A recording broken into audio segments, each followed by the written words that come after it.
hartazgo es lo que tenemos con respecto al machismo. Todas, todos, o al menos la gente con la que yo aquí interactúo bastante, ya, por favor, ¿dónde se apaga? ¿Cuántas veces no hemos conocido a gente que dice, yo no soy machista? Y tú así de, ¿cómo te explico que eso es machismo?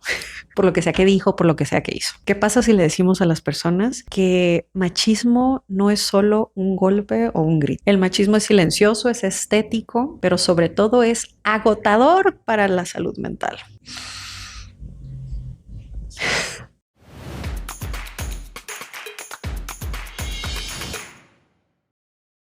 Yo soy Elia Paulina González, psicóloga clínica, y en este canal explicamos la psicología feminista detrás de la vida. Así que bienvenidas, bienvenidos y bienvenides a este espacio para su salud mental.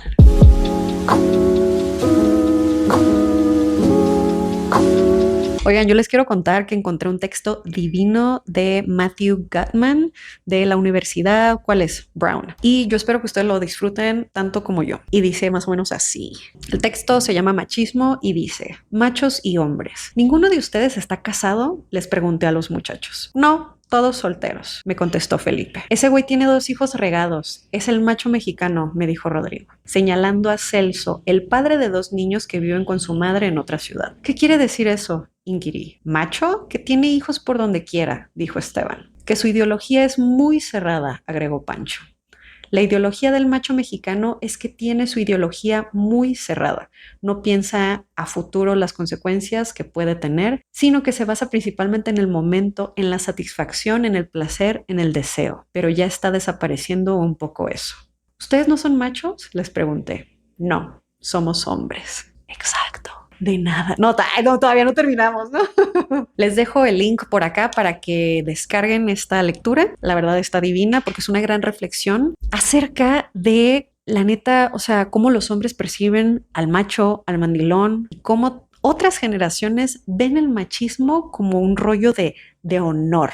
Así que espero que también la disfruten. Existen tantas formas evidentes de ser machistas, sí, hombres, mujeres y hasta infancias. Pero el machismo silencioso es aquel como en el que no se necesita insultar para dominar. Se disfraza como de preferencias, de caballerosidad o incluso de estilos de vida. Muchas personas me han escrito diciéndome cómo en ocasiones al mencionar yo a hombres aliados, eso para muchas puede indicar que se ejerce como esta vigilancia constante sobre el cuerpo de su pareja bajo el pretexto de la salud o el buen gusto. O sea, me disfrazo de ser un aliado nada más para pretender y también hacerte saber que cuando critico tu cuerpo, te hago saber algo es por tu propio bien. Comportarse así es una forma de control que no deja, pues claro, ¿no? Marcas físicas, pero sí daña la salud emocional, mental, los valores, la dignidad de la persona. Así que yo le pregunté a mis seguidoras y seguidores, ¿cuáles fueron los machismos a los que te tuviste que enfrentar en el último mes? Y no manchen, o sea, yo tengo 12 años trabajando en esto y me sigo sorprendiendo. Así que vamos a leer lo que me enviaron y vamos a tratar de revisar qué tiene que ver esto con el machismo, dónde tal vez implican otras vivencias o conceptos, pero pues que igual terminan siendo agresiones, violencia o algo muy como psicológico, ¿sale? Bueno, fueron un buen de respuestas, pero les voy a compartir algunas. De nuevo, la pregunta es, ¿cuáles fueron los machismos a los que te tuviste que enfrentar en el último mes? Por ejemplo, alguien por acá me dejó un comentario que dice, compadecer a los hombres por su historia de vida y pretender que tú te responsabilices de él.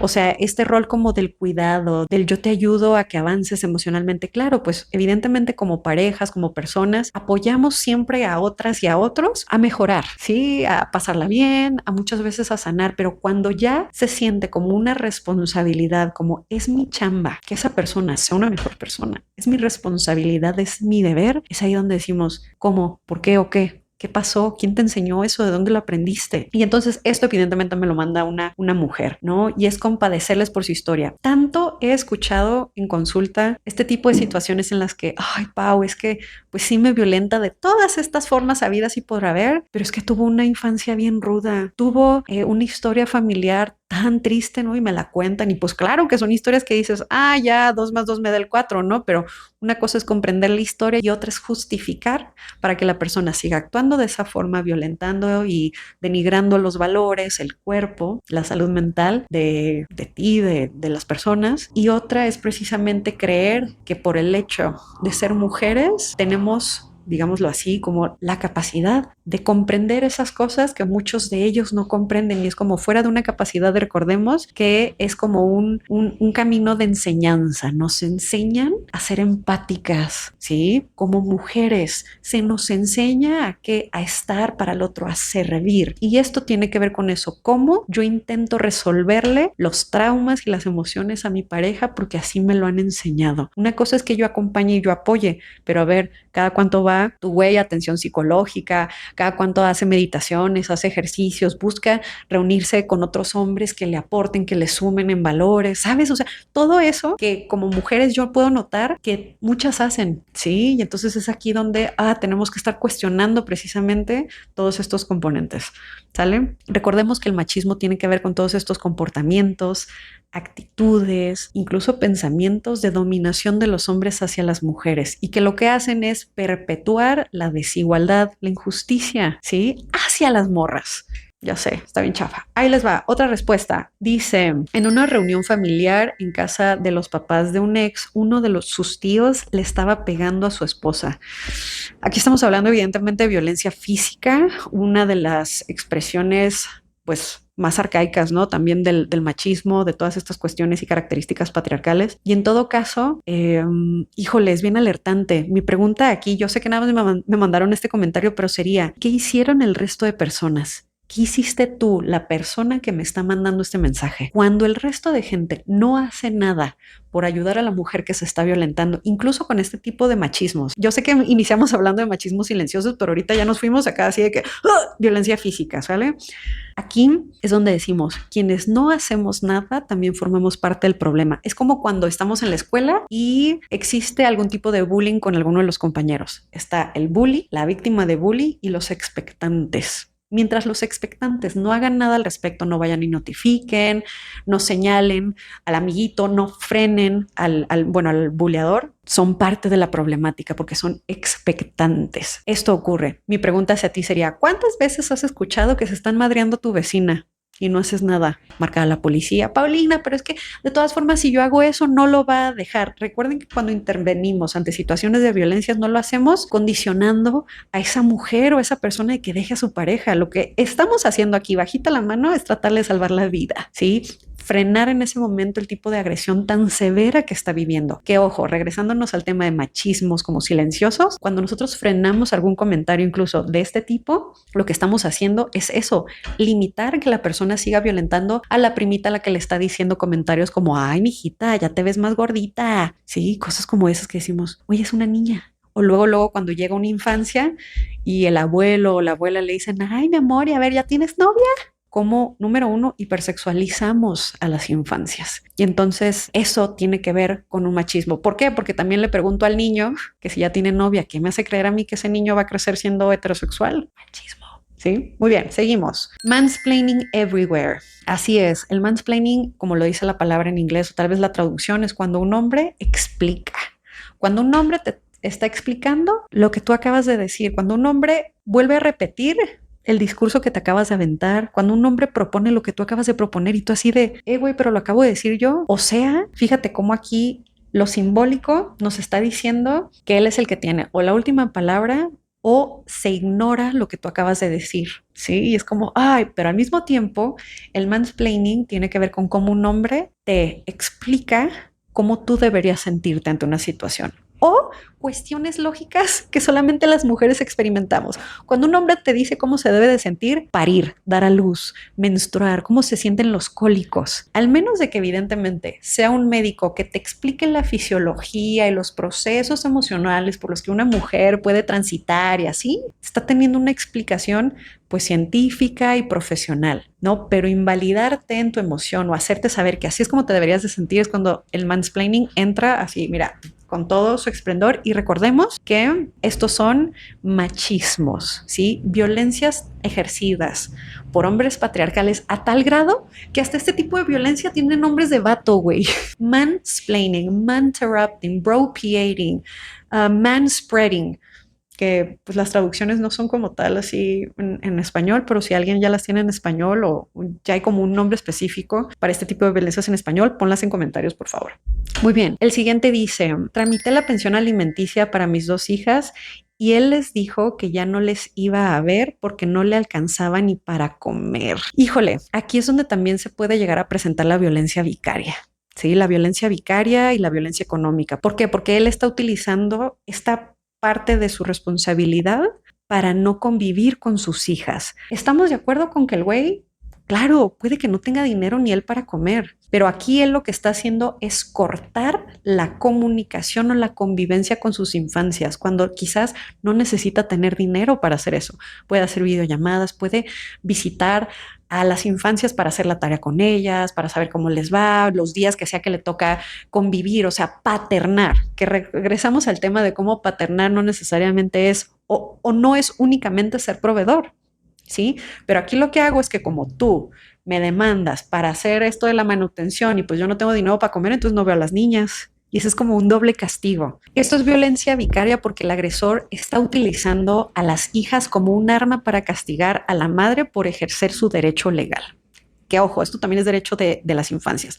Y es una forma de tortura así como psicológica que busca generar culpa en la mujer por romper el vínculo de las niñas con el del padre. Por ahí va la cosa. Chale, dice por acá, di una instrucción y un colaborador no entendió y dijo, por eso no entendemos a las mujeres. Por eso no entendemos a las mujeres. Fíjate cómo la responsabiliza a ella de no haber comprendido. Y esto es a lo que nos referimos en un sistema como psicológico de cómo se denigra a las mujeres o cómo se busca tener cierta superioridad de los hombres a las mujeres. Yo no te entiendo, entonces te hago sentir a ti que por tu culpa, por tu responsabilidad, nadie entiende a las mujeres. En lugar de decir, oye, ¿sabes qué? ¿Me puedes volver a explicar? No lo comprendí. Yo me responsabilizo de mi falta tal vez de retención en la información o tal vez le puedo señalar a esa persona, oye, ¿sabes qué? Es que cuando explicas el primer proceso no me queda tan claro. ¿Lo puedes explicar de otra forma, por favor? Sí, eso es responsabilidad. Pero este ejemplo, digo, yo me imagino que también podemos sacar bastantes, ¿no? De nuevo, le aviento la bola completa a esta mujer y aparte no únicamente te lo hago saber a ti, sino que lo generalizo.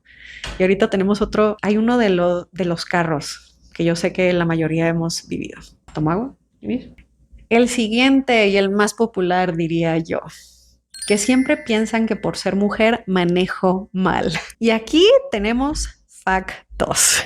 Hay un factos, así es. Qué interesante es que muchas mujeres no sepan lo siguiente. ¿Por qué las mujeres no saben? Incluso los hombres, obviamente, no saben que hay investigaciones, hay datos cuantitativos que dicen que la mayoría de los accidentes graves o fatales son generados por hombres que van manejando de la roña, que se ponen en riesgo del 70 al 85%. Lo puedes buscar, que Qualitas, que son los que dan o tienen este tipo como de seguros, y el INEGI. Entonces, ¿esto qué significa? Que no, güey. Hay datos que confirman que si tenemos que poner sobre una balanza como si fuera competencia, ¿no? ¿Quién maneja peor?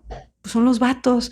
Entonces te fijas el grado de gaslight, de nuevo, de violencia psicológica, te hago dudar de tu realidad. Tal vez porque estos hombres, evidentemente, o las personas en general, porque yo también he escuchado a mujeres decir, tenía que ser vieja. No están informadas o informados. Así que aguas. La siguiente dice que ninguno de los hombres a mi alrededor levante su plato al terminar de comer o se digne a preparar algo de comer, porque eso es algo exclusivamente de las mujeres. Asumo que eso es lo que piensan. Fuera de asumir, la evidencia aquí es cómo el trabajo, como te diré, cómo físicamente estoy demostrando que este no es mi chamba, que este no es mi trabajo y por consecuencia, pues ¿de quién va a ser? ¿Sí? Me levanto a tal grado de que no levanto mi plato, ¿sí? Me indigno si tengo que prepararme algo de comer, ¿no? Como hombre. Y entonces aquí yo les quiero lanzar a veces también como un poco esta pregunta o este análisis de checa, cómo cuando tienes reuniones familiares o en algún otro espacio, cómo las personas que preparan los alimentos, digo, yo he estado en espacios donde hay hombres que preparan los alimentos, ¿sí? Pero esa soy yo. Mayormente suelen ser las mujeres quienes preparan estos alimentos y son las últimas en sentarse a comer y aparte son las que lavan los platos y aparte las que limpian, las que recogen. Y es como, wow. O vemos a niñas, a ver, niñas, vengan, ayuden a servir. Y yo también he visto esto y de nuevo, me dejas acá sus comentarios, pero cómo hay infancias, niñas específicamente, sirviéndoles la comida a hombres adultos en lugar de ser al revés. ¿Qué pasa con estos hombres? O sea, ¿cómo aquí se ve el tema de la justicia, de la equidad, de la igualdad en los espacios, en los hogares, en materia de convivencia familiar, de alimentos? No sé, creo que es algo que me gustaría que pudieran llevarse, como ir revisando, ir señalando, ir viendo. Ojo, hay diferentes tipos de acuerdos, ¿sí? Y si tú llegas a esos acuerdos con tu pareja donde no, pues, o sea, yo cocino y yo lavo y yo plancho y yo hago todas estas cosas, arre. Mi pregunta para ti nada más sería, ¿y de dónde viene eso? ¿Sí? ¿Cuándo son tus días de descanso? Si tú te dedicas al hogar y tú dices, no, Paulina, a ver, pero si yo quiero hacer esto no es machismo, pero ¿de dónde viene? Si a pesar de que tú dices, a pesar de que yo sé de dónde viene, esto para mí es un acuerdo y hay consentimiento, mi siguiente pregunta es, ¿y cuándo es tu día de descanso? Si tú te dedicas al hogar, ¿cuándo es tu día de descanso y cuál es tu sueldo? Si no estamos muchas veces manejando este tipo de términos o acuerdos dentro de una relación, entonces hay machismo internalizado. Y ya luego nos vamos a aventar uno de madres, madres que se dedican al hogar o mujeres que se dedican al hogar, porque igual no tienes que ser una madre, ¿sale? Varias seguidoras mencionan como sus suegras o sus madres, o sea, tenemos otras mujeres mencionándoles este rollo de es que ¿por qué no le sirves de comer a tu hombre? ¿Sí? O es que ¿cómo es posible que no le hayas puesto el nombre de mi hijo a tu hijo? Esto es como un machismo transgeneracional. Está súper internalizado y el sistema es tan efectivo que utiliza a otras mujeres para vigilar, para castigar a quienes no cumplen el rol de cuidadoras, a quienes no cumplen con esos estereotipos, ¿sí? La categoría esa de como de ser buena mujer es una jaula estética que agota la salud mental al obligar a las mujeres a priorizar el descanso del otro sobre un descanso propio. La siguiente dice, mi suegro le dijo a mi esposo que ya que él gane bien, yo debería dejar de trabajar para cuidar a nuestro hijo. La respuesta de mi esposo fue, a ella le gusta trabajar. Muy bien, hombre. Muy bien, hombre, porque aquí lo que está haciendo este esposo es precisamente romper con ese pacto patriarcal. Porque existe esta creencia de que si gana bien, ay, todas así de que, güey, yo sí jalo, ¿no? Yo sí jalo que si él gana bien, yo me voy a la casa, claro, pero eso es algo que tú deseas, no es una imposición. Y recordemos que los machismos vienen por imposiciones, vienen por falta de acuerdos o por falta de concientizar el machismo internalizado, ¿sale? Y entonces el hecho de que el esposo clarificara o rompiera con este pacto patriarcal con su propio padre, ¿sí? Esto significa que entonces él ya también está mucho más deconstruido y está concientizando esto. ¿Por qué va a dejar de trabajar nada más porque a mí me va bien si eso es algo que a ella le gusta? Cuestionar ese tipo de acciones, muy chido. Aquí tenemos otro ejemplo de un machismo por parte de una madre. Dice, mi mamá diciendo que mi esposo médico debe descansar, pero yo no. ¿Sí? ¿Por qué? Porque se valora mucho más el trabajo profesional o la carga laboral y el estrés laboral que generalmente pudiera estar llevando un hombre o un proveedor, cuando si tú te dedicas, en este caso no es así, ¿no? Pero si tú te dedicas al hogar, ¿cómo también se está valorando tu descanso? ¿A qué hora tú ya dejas de limpiar, de trabajar y de tratar de tener todo en orden? ¿Por qué? Porque si no, esto también nos lleva a un agotamiento llamado burnout. Sí, por dedicarse a trabajar en casa. ¿Por qué? Pues porque no hay límites, no hay horarios, no hay sueldo, no hay vacaciones, no hay día de descanso. ¿Qué pedo? Dice por acá otro, mi cliente fue infiel. Se quejó de su exesposa por tener citas y dar mal ejemplo a sus hijes. ¿Por qué? Esto es machismo, Paulina. Sí, pues sí es cierto, ¿no?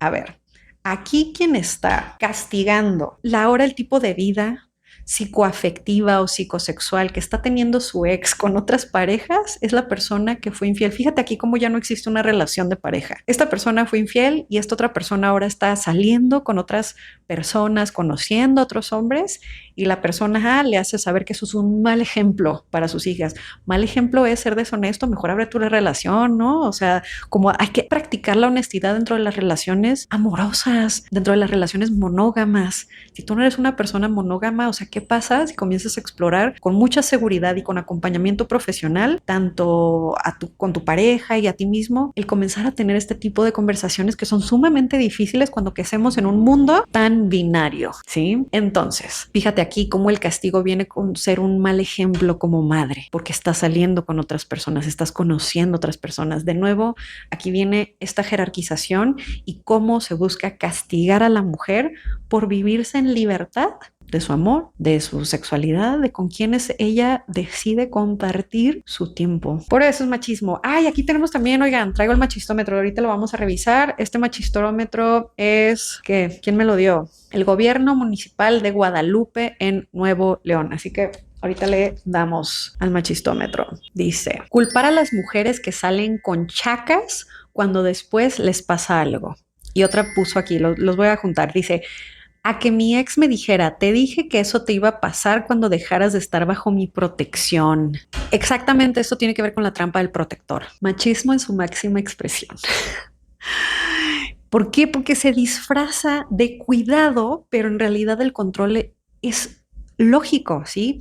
Aquí lo que pasa es que el mundo va a ser peligroso, pero si estás conmigo, pues yo te salvo. ¿Sí? Y esto lo que hace es mermar la autonomía y la seguridad de la mujer. Es como si tú no fueras capaz de cuidarte si yo no estoy. Si yo hubiera estado, esto no te hubiera pasado. Algo que necesitamos cuestionarnos es por qué allá afuera sigue habiendo hombres que atentan contra el cuerpo y la dignidad de las mujeres. No significa que por estar con alguien puedes vivir un menor riesgo psicológicamente hablando. Por acá dicen, me contrataron en un trabajo y al pedir mejores condiciones para cuidar a mi hijo me dijeron bye.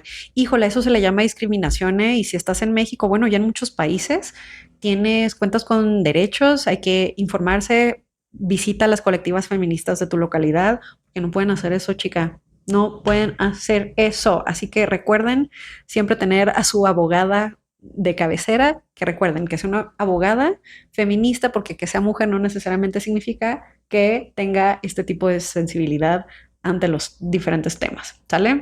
Aquí también vemos el sesgo de la maternidad, o sea, el sistema laboral lo que hace es castigar a las mujeres por cuidar, mientras que el sistema familiar las obliga a hacerlo. ¿Qué pedo? Esta doble jornada es lo que causa principalmente, sí, el burnout en las mujeres. Es una estructura que lo que hace es asumir que el trabajo de la mujer es por amor y por lo tanto, pues no merece descanso ni flexibilidad porque entonces no quieres lo suficiente y qué pena, qué horror, fracasaste como mujer, como madre, como trabajadora, como todo. Saludos hasta Costa Rica, que también nos mandaron acá un ejemplo de violencia vicaria, pero ya lo revisamos. Dice Tere, al de mi suegra, quien constantemente decía que su hijo no tenía una buena mujer. Aquí, Tere, mi pregunta es, ¿y qué hace tu esposo cada vez que su mamá te ataca de esa manera?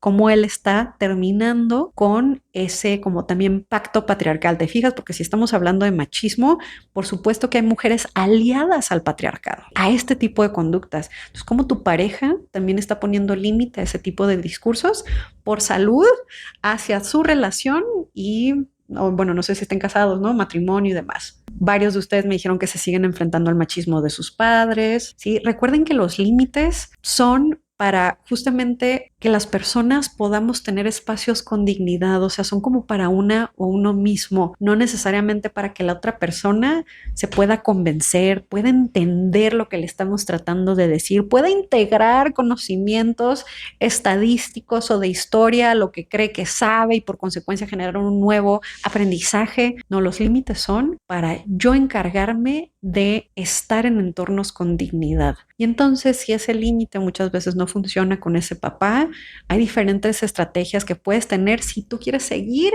en contacto con este padre, si tú quieres seguir teniendo una relación con esta persona. Machista es como decir, ok, he tenido pacientes que desarrollan evidentemente sus propios como estrategias, desde que visitan únicamente por 1 hora o máximo 2 horas a este papá o esta mamá en lugar de quedarse todo el día, ¿no? En sus casas. ¿Por qué? Porque ya saben que al extenderse en el tiempo corren mayor riesgo de tener que lidiar con diferentes tipos de machismos o de violencia. Hay otras personas que en lugar de estar visitando a sus familias cada fin de semana, comienzan a espaciarlo. Hay otras personas que deciden educar, compartir información con sus familiares las veces que sea necesario. ¿Por qué? Porque esa decisión es de cada persona, ¿sale? Entonces trata de encontrar tu, pues sí, ¿no? Tu estrategia. O si de plano, el aire, diría yo, ¿no? El espacio, tomarte espacio de este tipo de personas tan importantes en tu círculo es lo que necesitas, aunque sea doloroso, pero cada quien es como tratar de hacer clic con eso, número 1 que necesitas y 2 que te hace bien. Dice por aquí Virna, las cargas de hogar siendo la única hija mujer. Mis hermanos siempre tienen otras cosas que hacer. Esto es el privilegio del silencio. O sea, aquí los hombres no necesitan decir nada. Su inacción habla por ellos. Esto asume que su tiempo y su descanso son mucho más valiosos que el de las mujeres presentes. O sea, es una forma de violencia como estética que normaliza la servidumbre femenina. Pregunta, en tu casa, por ejemplo, cuando alguien cocina, ¿los demás limpian? ¿Quiénes son las personas que cocinan? ¿Suelen ser hombres, mujeres o si son mixtos? En casa, ¿quiénes se encargan de las responsabilidades del hogar? ¿Se dividen de manera igualitaria? ¿Están mucho más cargadas para los hombres o para las mujeres? Que generalmente esto suele ser hacia las mujeres, ¿eh? Ojo. Entonces, es como tratar de hacer un análisis y de revisar qué es eso que necesitas o cómo hay que comenzar a poner ciertos límites o promover la igualdad o la equidad en el hogar. En las reuniones familiares se insiste en que las mujeres debemos servir, lavar, recoger y los hombres nada. Entonces, ¿cómo tú vas a comenzar a promover este tipo de cambios en el hogar? O a veces la neta es que no se puede, ¿sí? Tantos casos que es como, es imposible que tú llegues y digas no por el grado de violencia o agresión que puedes recibir de toda la gente que está ahí. ¿Por qué? Porque tú estás afrontando, estás cambiando el sistema o la forma en la que esa familia ya funciona. Sí, entonces, de nuevo, hay varios pacientes que lo que han hecho es ya llegan tarde, ya llegan a la hora que está la cena para no tener que vivir ese tipo de experiencia o se van a la tienda. Se van, se meten al baño cuando hay que servir, ¿no? ¿Tú qué necesitas? O simplemente dejan de ir. De nuevo, estos son ejemplos de otras personas que conectan con lo que quieren y necesitan, ¿sale? Que le pidan permiso a mi esposo para verme. Eso es bien interesante, como cuando le piden permiso, yo me doy cuenta así como en diferentes espacios sociales, cuando hay parejas y que le piden al güey permiso para sacar a bailar a la chica. Y es como... Y la mujer, o sea, ¿qué pedo, no? Le deberías de preguntar, ¿no es primero el consentimiento hacia con quién vas a bailar? Y después de cuatachos acá de que, güey, todo cool, vamos a bailar, ta, ta, ta. Pero entonces, ¿qué es lo que pasa? Que este discurso y conducta como de propiedad es tuya. Entonces a ti te pregunto si puedo bailar con ella. What the fuck? Consideración es voltear a ver al güey y decirle, carnal, todo chido, vamos a bailar. Y no sé, decirles otra cosa, ¿no? Pero seguir categorizando a las mujeres como este rollo de propiedad, disfrazándola de caballerosidad, esa es la diferencia, ¿no? Cuestionémonos. ¿Cuál es la diferencia entre caballerosidad, sí, y cordialidad? Y vamos a cerrar con la que sigue, que por biología el hombre es quien provee. Yo la neta me aterra. ¿Por qué? Porque si nos basamos únicamente en este comentario, que por biología el hombre tiene que ser proveedor. Cualquier persona podría decir, oye, pues si me quiero informar, voy a ver en internet. Por biología, ¿el hombre es el proveedor del hogar o no? Güey, las cosas que aparecen en internet, al preguntar esto, y a mí me parece aberrante y me parece preocupante. ¿Por qué? Porque si la gente se quiere informar y lo primero que hace es hacerlo por medio de los buscadores de internet y están bombardeados de información como de religiosas, por ejemplo, lo primero que te va a aparecer son todas esas cuestiones, como en la Biblia sí dice que esto, ¿sí? Pues claro, en todas las religiones las mujeres son sometidas, ¿sí? Y entonces yo dije, no manches, ¿qué onda? Pero fíjate, si tú en internet te pones a buscar los últimos hallazgos sobre las mujeres cazadoras, no manches. O sea, vas a encontrar cómo en los últimos años lo que creíamos acerca de cómo históricamente hemos crecido como el hombre que era el proveedor, el que salía a cazar y las mujeres se quedaban aquí a recolectar, ya no es cierto porque ya encontraron nueva evidencia donde las mujeres también salían a cazar, o sea, a ser proveedoras. ¿Y qué significa esto? Que no tiene nada que ver con la biología, ¿sí? No tiene nada que ver con la biología, pero ahí les va. También hace poco, ¿dónde fue? Nat Geo, creo que lo vi, y también hay una publicación de la Universidad de Kioto, donde encontraron material de ADN con respecto a los samuráis, que, newsflash, un gran porcentaje de samuráis eran mujeres. ¡Qué lindura! ¡Wow! ¡Órale! ¡Chingón! Aquí lo que estamos viendo es el uso de la psicoeduciencia para justificar el patriarcado.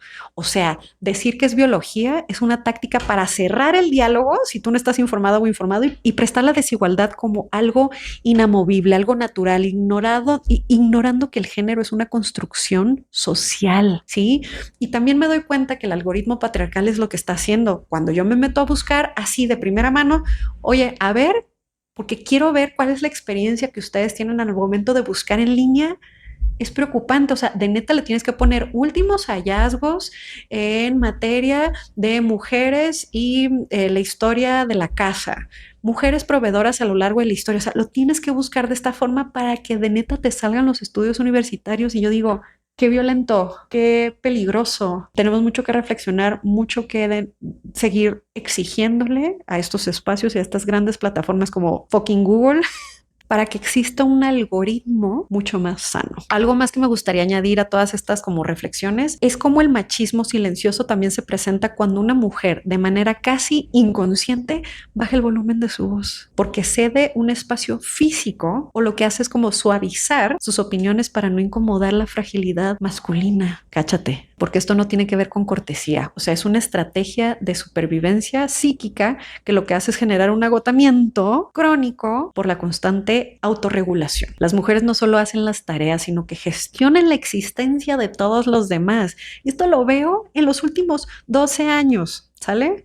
Esto lo que hace es producir un agotamiento crónico y llega a tensión psicológica disfrazado de depresión o como consecuencia de toda esta carga naturalmente. Para los hombres, ojo que aquí sí voy a hablar de hombres, o sea, el machismo silencioso opera como una armadura ante su vulnerabilidad. No sabes cómo les cuesta trabajo ser vulnerables incluso en su terapia. ¿Por qué? Porque se les prohíbe el acceso como a todo este mundo emocional, lo que genera como una disonancia cognitiva.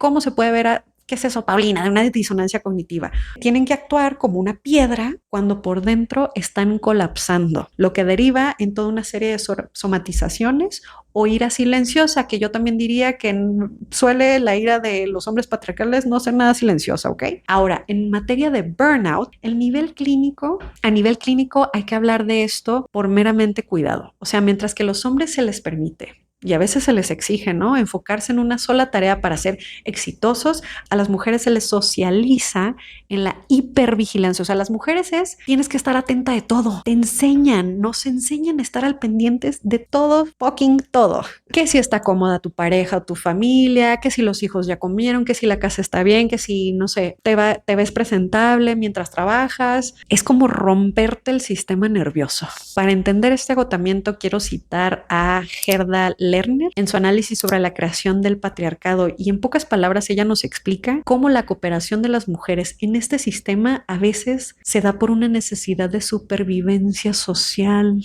Cuestiónate, ¿lo haces por encajar socialmente? ¿Qué necesitas para liberarte de ese machismo? En otros datos reales, hay varias encuestas que hablan acerca de cómo las mujeres dedican en promedio el triple de horas que los hombres al trabajo de los cuidados no remunerados, o sea, al hogar. Este desequilibrio es la base del machismo silencioso. ¿De dónde viene? ¿Por qué? O sea, se asume como algo natural que las mujeres deben de gestionar, o del cuidado de las personas adultas mayores también. ¿Qué libros tal vez te recomiendo para esto? El nudo materno de Jane Lasarre, o el trabajo de Luigi Soja sobre la ausencia del padre. ¿Por qué? Porque estos textos nos permiten ver cómo la estructura familiar machista agota el deseo y la salud mental de todos sus integrantes. Entre otros machismos, como podemos ver también aquí en el machistómetro, aunque yo le he agregado bastantes cosas, ¿no?